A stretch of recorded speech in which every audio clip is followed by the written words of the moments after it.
Yo yo yo, salut tout le monde, j'espère que vous allez bien. Bon, ça vient de sonner à la porte, j'ai reçu cette petite boîte en carton. À votre avis, qu'est-ce qu'elle contient? Le titre et la miniature ne vous l'a pas dit du tout, hein? Non, je pense que vous avez deviné. Allez, commence pas frérot. C'est logiquement la Jordan 1 Lost and Found, en espérant que le livreur n'a pas échangé avec une autre. Et non, les livreurs chez moi sont cool et font bien leur taf, ça fait plaisir. J'ai de la chance. Petite vidéo bonus du coup aujourd'hui.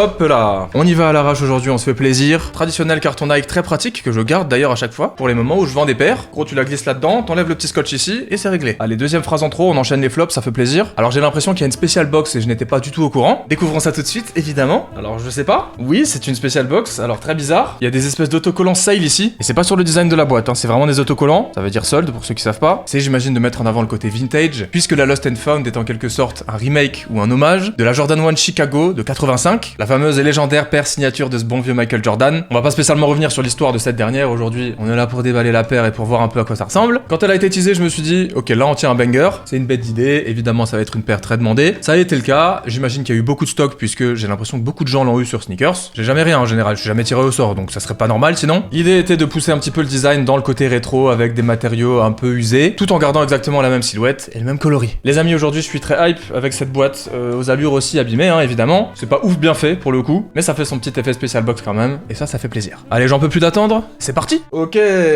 évidemment quand même. Un petit hommage sur le papier les amis, c'est la moindre des choses, c'est magnifique. Petit délire papier journal, publicité. Ok, on enlève soigneusement ce petit papier qu'on va essayer de ne pas abîmer, même si évidemment j'ai l'intention de la porter. Ok les amis, petit reveal.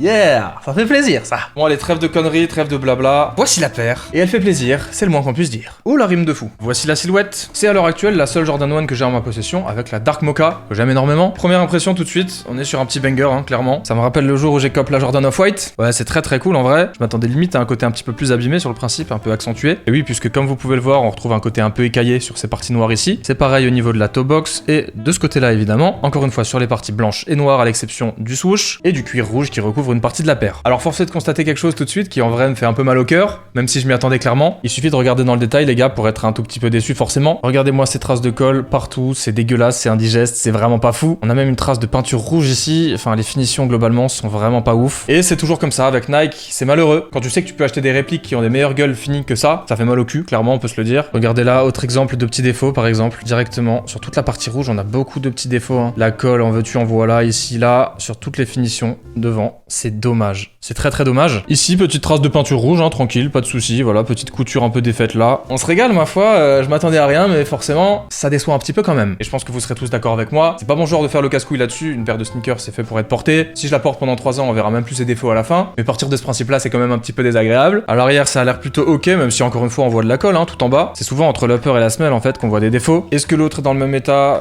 Globalement, j'ai l'impression, hein. On pourrait passer plus de temps à review les points de colle que la paire en elle-même, mais on va s'arrêter de critiquer puisqu'on n'est pas là pour installer un mauvais mood non plus les amis. Oui, partageons ce moment dans la joie et la bonne humeur, évidemment, je sais que beaucoup de gens l'auraient voulu et ne l'ont pas eu, donc on va pas cracher dessus non plus. J'imagine que je fais des envieux, c'est pas grave les gars, ça sera pour la prochaine fois. Non, plus sérieusement, c'est vraiment cool, c'est un beau modèle, c'est une belle silhouette. Le côté un peu usé fait clairement le taf, je trouve. Regardez en dessous, ils ont poussé le truc jusque là, en vrai c'est pas mal du tout. Assez content, globalement, la paire est jolie, hein, franchement, je pourrais pas dire le contraire. On a 2 lassages qui sont proposés, du noir et du blanc. Ils ont amorcé les deux juste là, ok, why not. Dans les commentaires, dites-moi si vous l'avez eu ou non et dans quel état elle est, la vôtre. C'est vrai que si on était indulgent, on pourrait mettre ces petits défauts sur le côté un peu ancien, un peu usé. Malheureusement, je ne pense pas que ce soit volontaire, mais la paire en elle-même est magnifique. Et voilà, c'est un emblème, c'est la résurrection de la légende. C'est un plaisir et un honneur d'avoir ça entre les mains, très clairement les gars. On a tous bataillé pour l'avoir et je vous avoue que j'y croyais pas du tout. Même si c'est vrai que c'est pas forcément le genre de modèle que je préfère en ce moment. La Jordan 1, il faut la respecter, c'est une paire de légende, c'est une paire inscrite dans l'histoire de la sneakers. Et je lui fais des bisous, tant qu'à faire. Voilà, plus personne ne peut la toucher. C'est le mec qui lèche sa paire de haut en bas là. Les gars, elle est si simple, elle est si pure, est-ce qu'on a besoin d'y passer plus de temps aujourd'hui? Je ne pense pas, peut-être qu'on ira l'inclure dans d'autres concepts, dans d'autres vidéos ou sur des petites photos Insta, venez me suivre. En attendant, on va passer à la séquence d'essayage pour voir ce que ça vaut, même si je doute pas trop de l'esthétique au pied, très franchement. On y va les amis, ça vous chauffe? Allez, c'est parti, let's go!